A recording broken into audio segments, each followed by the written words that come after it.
Hello, ladies and gentlemen. Welcome to Physics 20 Forces, Lesson 2, Forces in Nature, Part 2. Now, here you need to recall that g, acceleration due to gravity on the Earth, is 9.81 meters per second squared down. Also, please note from last lesson, mass is kilograms, it's the number of atoms. Weight in newtons is force of gravity. So, Mr. Sutton has a mass of 95 kilograms. What is his weight on the moon? Notice weight and mass are different. And yeah, we'll get a little picky. So here's Mr. Sutton on the moon, getting all puffy, lack of air, going to explode and die fairly soon. But anyway, no. Force of gravity, mg. So I'm 95 kilograms times 1.67 meters per second squared. That gives me a mass of, a weight of approximately 158.65 newtons, 159 newtons. So if I want to lose weight, go to the moon.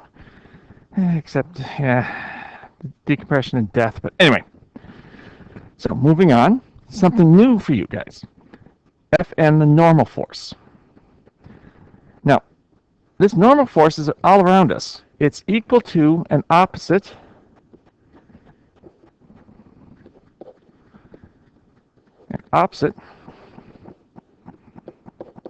force of gravity. So you're just standing there, gravity's pulling you down. Force of gravity is mg. Now you're not falling, you're not accelerating, because there's a force canceling that out. That force is the normal force of the force up. The ground is pushing up on you. Now you guys are sitting down watching this video. Lift your feet off the ground. Now with just your butt in the chair, you notice the push up in your butt. Put your feet down on the ground, and you notice that force changes. Now that's the normal force. It's so regular, common, we don't even talk about it, usually. So, here, say the force of gravity is 500 newtons down, then the force normal would be 500 newtons up, plus 500 newtons. This would be minus 500 newtons because of the direction. All right? Straightforward-ish. Now, the confusing thing is the force of friction. So pay attention, because it takes a little bit of left turn. If you're not careful, it's bothersome. So, force of friction, FF. That's resistance to movement between two objects, and it's the opposite to the direction of motion. And you all know about force of friction. I know you've all been running down the hallway, you've tripped and done the face plant on the carpet, and gone skidding down face down on the carpet. Yes, and get a carpet burn. Doesn't that hurt? Well, that's friction. That's resistance to movement between two objects, and it's the opposite the direction of motion. So, if you're going down the hallway this way, the force of friction is slowing you down by opposing your motion. It's going the opposite direction. All right? Now, that's fairly straightforward-ish. Now, I don't want you to get picky about this, but technically there's two types of friction. And we're going to deal with both of them. Mathematically, it's the same. It's just different definitions. Static, the force that opposes the start of motion, has a maximum value. So you guys, if you've ever done any work, God help me, used to help my father when we were building a house, and we got the 4x8 sheets of gyprock. And of course, I had to go get the gyprock and pick it up and pull it in place, but my dad screwed it in place because he didn't trust me with power tools for some strange and exotic reason. I mean, no comment.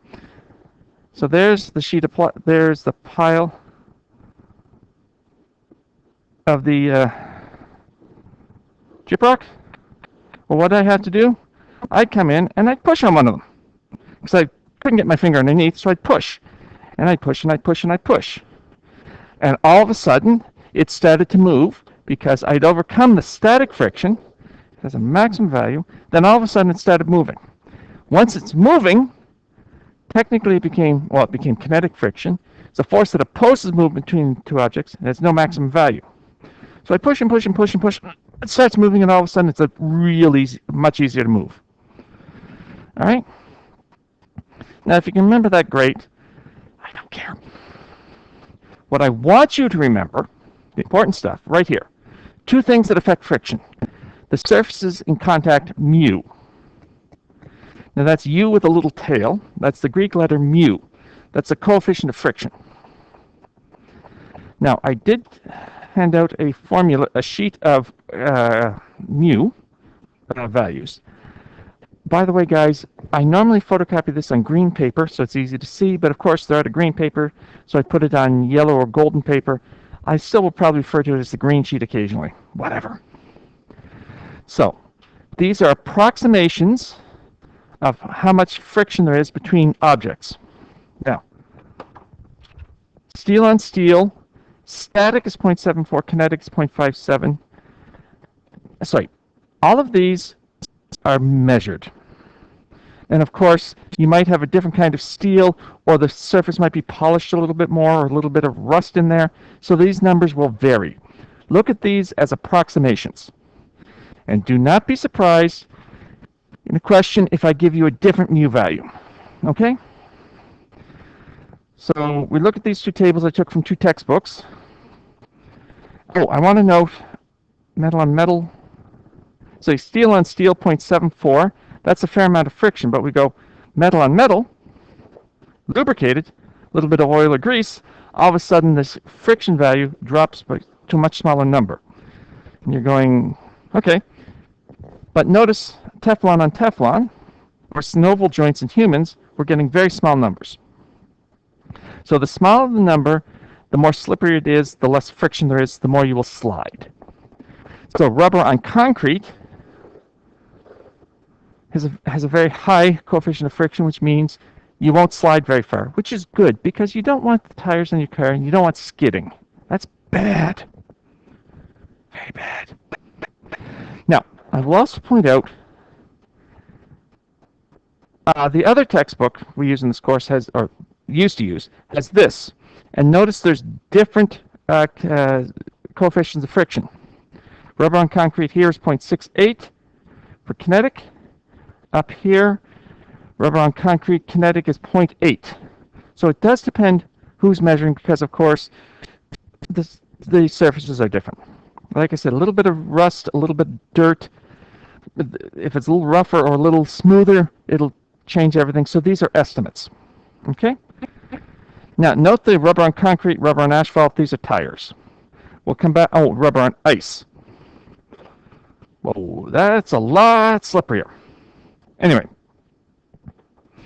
so for this, these are approximations. Like everything else, I will either ask you from you, in which case it's not here, I'll give you the data to calculate it, or I will say it's rubber on concrete, and I'll tell you what mu is. This is more for information, approximations, okay? Anyway, getting back to this, that mu coefficient of friction. So it's between, go away, 0 to 1. 0 is real slippery, 1 is not slippery. Okay? Now, that's one of the two things that affect friction. Like I said, you running down running down the hallway and trip and do a face plant in the carpet and skid, that's probably a fair amount of friction there because that hurts. Now, the other thing that affects the friction is the normal force between the two surfaces, or how hard the two surfaces push together. So, new formula for you guys. Force of friction is mu force normal, which is mu mg. So if we look at our free body diagram here, you poopy head. This is the free body diagram here. The object is the dot in the middle. We have the force applied. We have the force of friction. We have the force of gravity and force normal. Mg.